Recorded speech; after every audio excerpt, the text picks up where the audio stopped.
आई सबसे पहले देव आदि देव महादेव गुरु के चरण में कोटि कोटि प्रणाम बा। हमार प्रणाम के स्वीकार करी, हमार प्रणाम के स्वीकार करी। माँ भगवती के चरण में कोटि कोटि प्रणाम करतनी, हमार प्रणाम के स्वीकार करी। धरती पर बैठल धरती माता के चरण में कोटि कोटि प्रणाम करतनी। साहब हरेंद्र नीलम दीदी के चरण में कोटि कोटि प्रणाम करतनी, हमार प्रणाम के स्वीकार करी। प्रणाम करते हुए अपना शिव चर्चा के स्टार्ट करतनी। चर्चा ध्यान से सुनो भैया। चर्चा यह बा कि आज के बेटा में का बा, अकाल के बेटा में का रहे। फर्क इतने बा कि पहले ज़माना अभी के ज़माना के बेटा का हो जाता रहे। देखी गुरु बहना लोग, एगो गांव में बहुत दुख भरी कथा बा। कथा ध्यान से सुनम।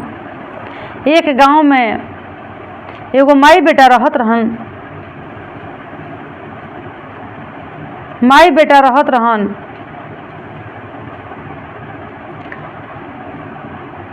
लड़का के माई दाई के काम करके जहाँ तहाँ से बर्तन धो धा के झाड़ू लगा के अपना लड़का के पोस पाल के सियान कर दिली। जब सियान कर दिली गुरु बहना, लड़का सियान हो गई, लड़का नौकरी सर्विस करे लागल। लड़का अपना माई के काम छोड़ा के घर में बैठा दिलस। ए माँ अब कमी का के बा, तू घर में रह। माँ अभी काम ना कर, माँ घर में रह। लड़का कह के अपना माँ से बहुत प्रेम करत रहे, बहुत प्रेम करत रहे। लड़का कोई अति के अंत ना रहे, अथाह प्रेम अपना माता से करत रहन। लड़का के जब सर्विस हो गई बा, अपना माई के काम छोड़ा के घर में बैठा दिल। माँ घर में रह, माँ अब सुख कर, माँ अब हम कमाई, माँ तू खइह बैठ के आराम से। माँ समय निकल तो गोल कुछ दिन। गुरु बहना कहे लगली लड़का के माई कि ये बेटा हमारा पोता खिलावे के मन करता, तू शादी कर ले बेटा, तू शादी कर ल। बेटा कहता कि माँ तारा से हम इतना प्रेम करी ना माँ, तू हमारा के शादी करवा देबू तो देखा माँ दुनिया के देखा तरुनु कैसे कहाँ कहाँ के लड़की आके अपना सास के दुख देता, पति के दुख देता। माँ हमरा रहे के नहीं कि हम परदेश रहम माँ, तहरा जोरे घर में राक्षसी आई रही तो तहरा के दुख दही माँ, तहरा के कष्ट दही माँ, ऐसे हम शादी ना करब माँ, हम शादी ना करब। माई कहत रही कि बेटा तू हमारा सुख खातिर, तू हमारा खुशी खातिर तू शादी ना करब बेटा, हमरा वो में खुशी नहीं खे। दुख दही तो दही, हम पोता के मुँह देखब, पोता खिलाइब, ये से तहरा शादी करे के पड़ी बेटा, उम्र तहर निकलल जाता।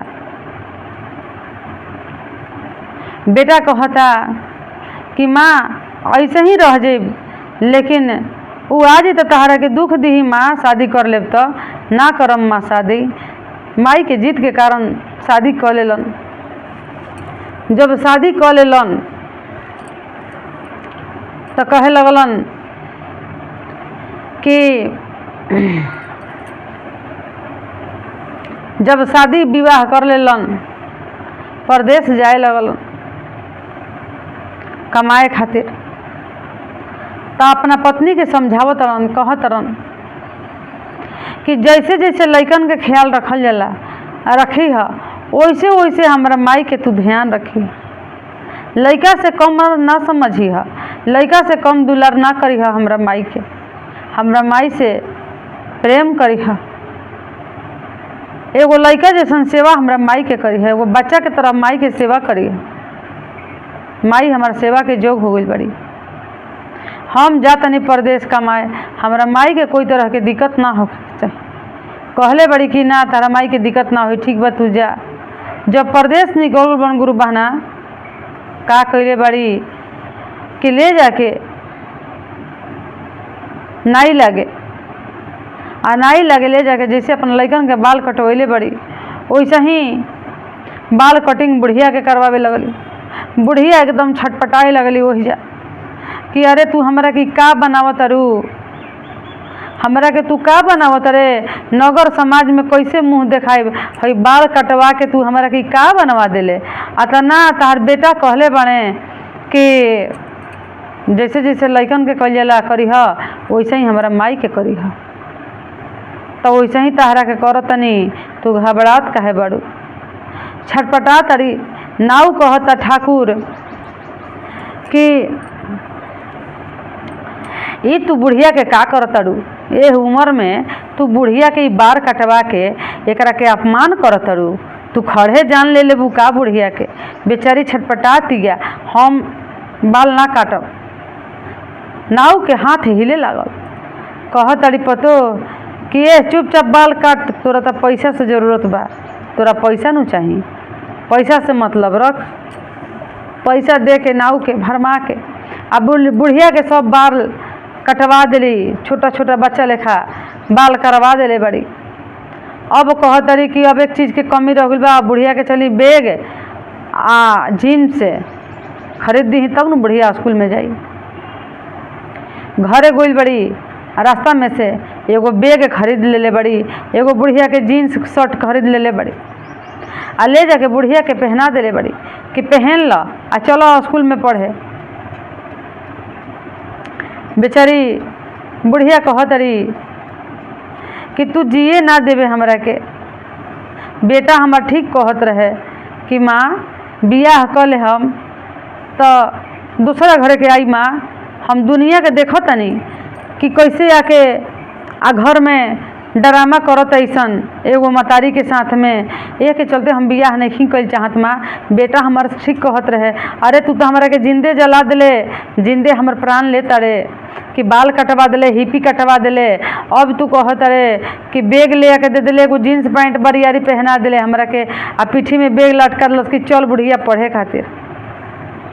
पतो अब बुढ़िया जाके एगो रूम में दरवाज़ा बंद कर लेली अंदर से आ वही में छछन छछन छटपटा छटपटा के बुढ़िया रोवतिया।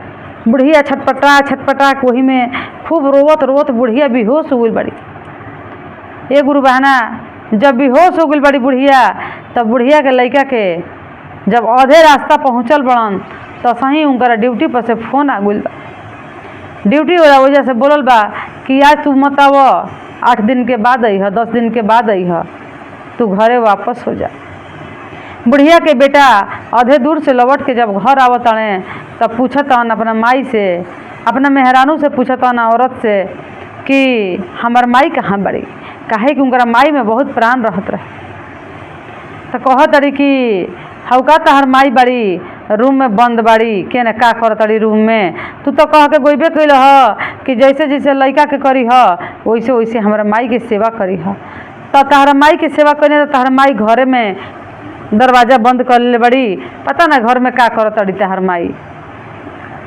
लड़का बैग झोरा रख के आ जाके अपना माई के दरवाज़ा पीटत रहन कि माँ गेट खोला, माँ माँ इसमें का करत रू? माँ गेट खोलो, माँ निकलो, माँ बाहर, माँ हम तहर लाला आगुनी। माँ तब माई तो बेहोश पड़ल बड़ी रोवत रोवत कि हमारा के बेटा गोइल का बाहर तमाशा बना दिलस, नगर में कैसे मुँह दिखाई, कैसे निकली हम। नहीं माई गेट खोलत, काहे कि बेहोश बड़ी। बेटा गेट के तूर देले बा, गेट तूर देले बा आ तूर के देखत तो माई हमार बाल कटिंग बा, माई हमार जीन्स पहनावल बा, माई के हाथ में बैग धरावल बा, माई बेहोश गिरल बिया। बेटा अब वही छछन छछन के छाती पीट के रोए लागल कि याह रे माँ हम तो कहले रही कि शादी ना करब माँ, आ तू हमरा के शादी करवा दिलू। माँ देख तहरा इहे दिन देखे के रहे, यही से तू शादी करवा दिलू। अरे हमरा तू माँ के का बना दिले बड़े? तू हमरा माई के का बना दिले? तोहरे तो कहल बनैले बनी, तू ही कहला कि जैसे जैसे लड़का के करी है वैसे वैसे हमरा माई के करी है। कौन गलती कैले बनी? अब बेटा अपना छाती पर मारता मुक्का से, क्यों हो रे? हमारा माई कितना वियोग में रहे। छाती पर बेटा मारता मुक्का से कि माई हमार कितना वियोग में रहे, आज हमारा माई के कौन गति हमारा जाते जाते कह दिलस। कुछ हम चल गो रहती अपना ड्यूटी पे आ ना लौट के अती तब तो हमार माई मर गो रही। आज हमार माई मर गो रही, बुढ़िया रही सती। बुढ़िया के भाग से बेचारा के ड्यूटी ना जाके वापस आवे के पड़ल कि 10 दिन के बाद अइह। तब का कैले बड़ी, का कैले बड़न बेटा कि अपना माई के उठैलन, कहलन कि अब तू रह घर में, ना हम रहम ना हमार माई रही। तोरा जितना बुझाइल उतना तू हमरा माई के क देले, अब हमारा जौन बुझाता तौन हम करब। अपना माई के लेलन आ घर से निकल गइल बन बनवास। घर से बनवास निकल गइल बन। कुछ दूर जाते हैं तो एगो जंगल भेटाइल बा। वही जंगल में वही जे एगो तमुआ तान देले बन, कुटिया बना देले बन, मड़ई झोपड़ी टाटी लगा देले बन, एगो खटिया बिछा देले बन। माई से कहले बन कि ये माँ, तहरा के खाए पिए के सब सामान जुटा देले बनी, यही में रह, यही में खइह, तब तक से हम आवतानी कहीं से। तू यही जे रह माँ, बनाव खाना, हम आवतानी कहीं से। देखी गुरु बहना, बेटा झोपड़ी लगा के माई को में कह के एगो खटिया डाल के बेटा निकल गइल बा। जब निकल गइल बा बेटा, कुछ दूर जाता तब बेटा सब चीज़ धऽ देले रहे घर में, लेकिन एगो जलावन ना धैले रहे बेटा। एगो जलावन धरे के भुला गो रहे बेटा। जब तक से महादेव बुढ़िया के लागे चल देले बनी, कहत के हर हर महादेव, हर हर महादेव, हर हर महादेव, श्री शंभु श्री शंभु कहते हुए बाबा भोलेनाथ बुढ़िया के झोपड़ी में पहुँचल बनी। कहतनी बाबा भोलेनाथ कि ए बूढ़ी माता, तहरा कुटिया में आइल बनी, कुछ खाए के बात हमारा के दे द। अगर अपमान करके लौटा देबू, कुछ ना खिएबू, भूखा चल जाइम, तो तहरा के आशीर्वाद ना दे पाइब। हमार आत्मा क्षुधा भर देबू तो तहरा के हम ऐसा आशीर्वाद दे देम कि तू भरल पुरल सब हो जीबू। कहली कि ये बाबा आई, हमारा लगे सब कुछ बा, आई बाबा रौरा हमरा कुटिया में पधारी बाबा, आई बाबा बैठी, हमरा और चरण धोवतनी बाबा। बाबा को वही खाटी पर बैठैली जे बुढ़िया खातिर खाटी उनकर बेटा बिछा के गो रहन। वही खटिया पर बाबा के बैठा के आ बाबा के चरण धोले बड़ी। ई ना जनली कि महादेव हैं। बाबा के चरण धो के अब तो खाना बनावे लगली। कहली कि बैठी बाबा, अब रौरा खातिर हम भोजन बनावतनी, तो रौरा हमरा कुटिया में खा के जाइम बाबा। अब भोजन चलावे गोइली बनावे तो जरना काठी है नहीं। तब का कइले बड़ी कि चकला बेलना जौन रहे ओकरे के तूर के तफत आगे चैली लेखा बोझ के आ वही पर खाना पका के आ बाबा के खियले बड़ी। बड़ा भाव से लेके कहतरी कि बाबा हमारा लगे इहे बाबा बा, खा ली बाबा, एह कुटिया में रौरा इहे बाबा बा। आ बाबा तो सब देखत रही, सब समझत रही। बाबा भर पेटा खाना खाई। दीदी खाना चाहे छूछा होखो, चाहे सूखा होखो, चाहे जैसन भी होखो, लेकिन प्रेम के खाना जौन मिठास बढ़ जाला, प्रेम से दही तो दिल भर के केहू खा ला। कुहुक के मत दही कि उतना ओकरा पेट बा, खा जाई खाना। चाहे हमारा घरे कोई खाए खातिर चल आइल, वो खाना से स्वाद भी रही तो स्वाद खत्म हो जाला, राक्षस के भोजन हो जाला। ये से केहू के पेट भरे के चाहिए, पेट के दुख ना देवे के चाहिए। बूढ़ी भर पेटा खाना बड़ा दिल से खिएली, खाना पानी दे के। बाबा जब खाना खा ले बनी तब बाबा कहतनी कि ये बूढ़ी माता, यह कुटिया में का चीज़ के कमी बा, बोला हम तारा के पूरा कर देता नहीं। बोला तारा का चीज़ के कमी बा। कहले बड़ी कि ये बाबा हमारा कोई चीज़ के कमी नहीं है, सब चीज़ बा हमारा, बाकी एगो हमारा पोता चाही बाबा। हमारा पोता चाही कि जे हमरा साथे रहो, हमारा एगो पोता दे दही बाबा।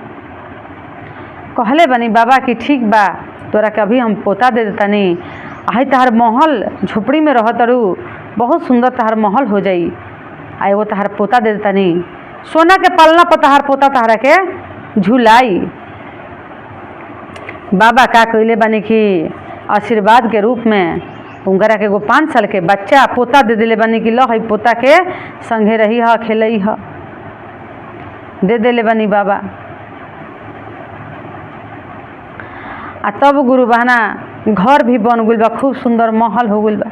आ जब तक बेटा के याद आवता, कुछ दूर बेटा गइल बा तो अरे हम अपना माई के सब कुछ दे के अनी हाँ, एगो जलावन दे के नहीं खियल, हमार माई तो भूखे ऐठाइल हुई, हम अपना माई के जलावन देखे नहीं आइल, हम दौड़ के बेटा चलवत अपना माई लगे आवत, जहाँ कुटिया लगे रहे तहाँ से कहता बेटा आके कि अरे हमरा माई के जैसा कुटिया के उखाड़ के ले गइल, वो झोपड़ी लौकत नहीं खे, आए ने वो पलना पर उनकर पोता उनकर के झुलावत रहे, वो पलना पर बैठल बढ़िया पोता झुलावत पलना पर। तब लोग कहल कि यह झोपड़ी महल बन गइल। एगो साधु बाबा आई रहन, खाना खैलन, उनकरे कृपा से तहार झोपड़ी हट गइल, कुटिया हट के महल हो गइल। माई तहार झूला झूलत हुई है अंदर में, जाके देखत तो हमार माई झूलत या 5 साल के बच्चा झूलावत झूला। त गुरु बहना लोग शिव चर्चा कइल, महादेव गुरु से दया मांगल, कहीं ना जाई, व्यर्थ ना हो कि ये गुरु बहना शिव चर्चा करत रही, मन लगन लगा के महादेव गुरु में ध्यान लगैले रही। हर हर हर महादेव।